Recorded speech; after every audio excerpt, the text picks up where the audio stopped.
दोस्तों नमस्कार। साथियों,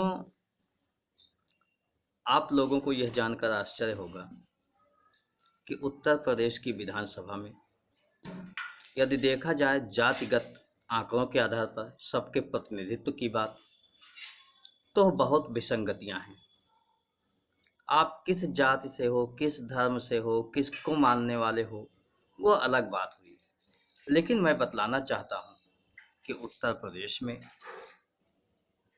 403 विधायक विधानसभा के, 100 विधान परिषद के, 80 लोकसभा के और 31 है राज्यसभा के, ये प्रतिनिधि उत्तर प्रदेश से चुनकर जाते हैं।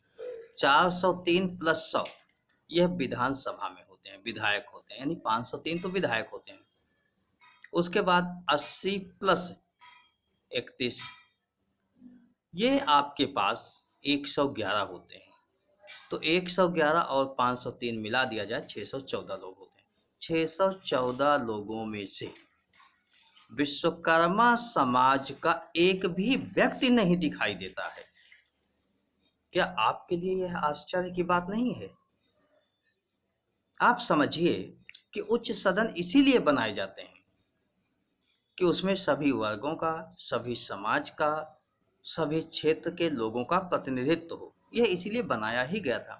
उसमें कला, संस्कृति, इतिहास आदि के लिए राष्ट्रपति और राज्यपाल के पास विशेषाधिकार था। कुछ सीटें उनके लिए आरक्षित थी।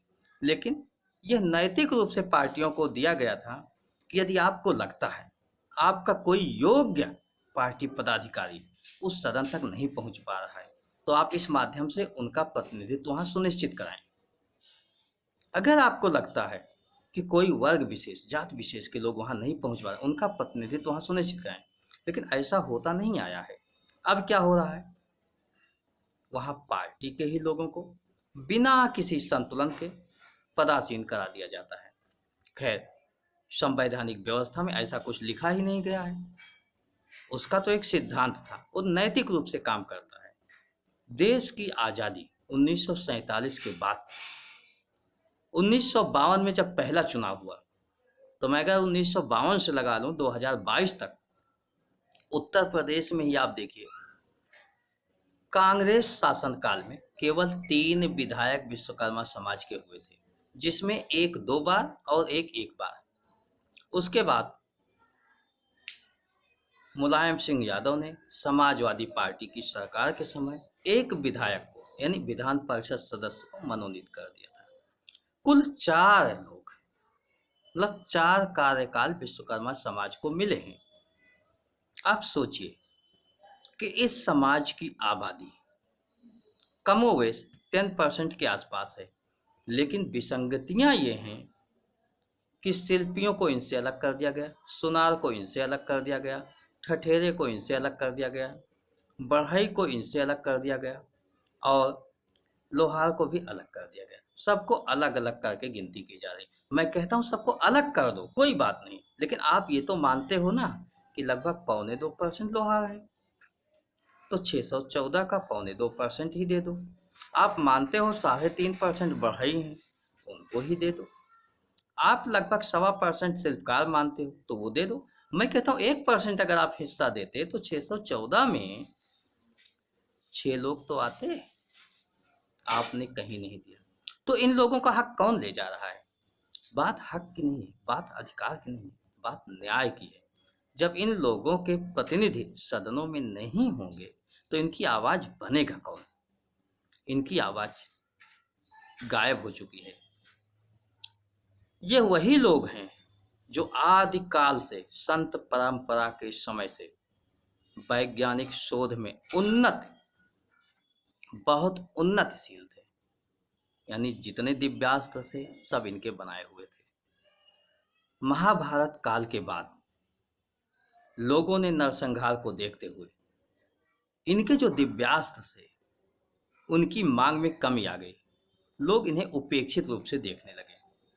उसके बाद कालांतर में धीरे धीरे आते हुए उपेक्षा का शिकार हुए, आर्थिक रूप से कमजोर होते गए। जब आगे की बात की गई, आगे चलते समय जैसे ही मौर्य वंश या बौद्ध धर्म का उदय हुआ, अहिंसा परमो धर्म हो गया, और उसमें कुछ भी बनाना, यहाँ तक कि ऑपरेशन के लिए चाकू बनाना भी मना हो गया, क्योंकि वो हिंसक प्रवृत्ति का सूचक माना गया। आज के समय में यह विश्वकर्मा वंशी लोग जो हथियार बना सकते थे, हथियार इनकी खोज हुआ करती थी, वो इनसे ले लिया गया। सरकारों ने लाइसेंस व्यवस्था में अपनी फैक्ट्रियों में इन्हें बनाना शुरू कर दिया। इनके पास बचा क्या? कभी कभी ये लोग छोटे मोटे काम, जैसे छोटे मोटे काम करते थे, लोहारगिरी वाले काम करते थे, कुछ सामान किसानी के, खेती के बना लेते थे, अपनी जीविका चलाते थे। कारपेंटर लोग दरवाजा और सब बना के, चारपाई बना के काम करते थे। लेकिन हुआ क्या? हुआ ये कि अब सब रेडीमेड हो गया, यानी वहां से भी ये उपेक्षित हो गए। कहा जाए तो उस गौरवान्वित परंपरा से ये आज हाशिए पर आ चुके हैं। इनकी स्थिति तो बहुत बुरी हो चुकी है, क्योंकि ना इनके पास जमीनें होती हैं, ना आर्थिक रूप से मजबूत, क्योंकि ये आज की बात तो है नहीं, कम से कम 5 से 5 हजार साल से ऊपर से इनके ऊपर अत्याचार होता है, ये उपेक्षित होते रहे। और उपेक्षा का परिणाम यह है कि इनका दुख दर्द सुनने वाला भी कोई नहीं है।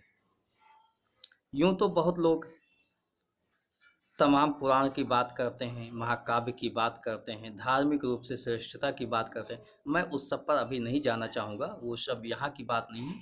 मैं केवल अधिकार की बात करना चाहता हूँ कि इनके हक आवाज़ की बात कौन उठाएगा? क्या इतनी राजनीतिक पार्टियां होते हुए इनको मौका नहीं देना चाहिए? अगर हमारे लोग, जैसा कि कभी कभी कहते हैं आप लोग सक्षम नहीं हो, आगे नहीं बढ़ते, चुनाव नहीं लड़ते हो, मैं सब कुछ मान लेता हूँ, लेकिन जिन दलों के पीछे हमारे लोग खड़े हैं, क्या उनकी आंखें बंद हो गई? क्या उन्हें दिखाई नहीं देता कि इस समाज का कोई भी भाई नहीं है, उसे मौका मिलना चाहिए? बिल्कुल उनकी आंखें बंद हो गई, वो लोग उपेक्षित कर दिए हैं, इनको हाशिए पर रखे हैं।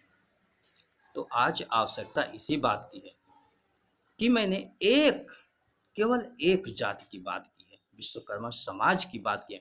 इसी तरीके से बहुत सी जातियां हैं जो उपेक्षा के कारण बाहर पड़ी हुई हैं, उनकी कहीं सुनवाई नहीं होती, उनका प्रतिनिधित्व नहीं होता, उन पर जब अत्याचार होता है, जुर्म होता है, तो अपनी बातें कहीं रख भी नहीं पाती।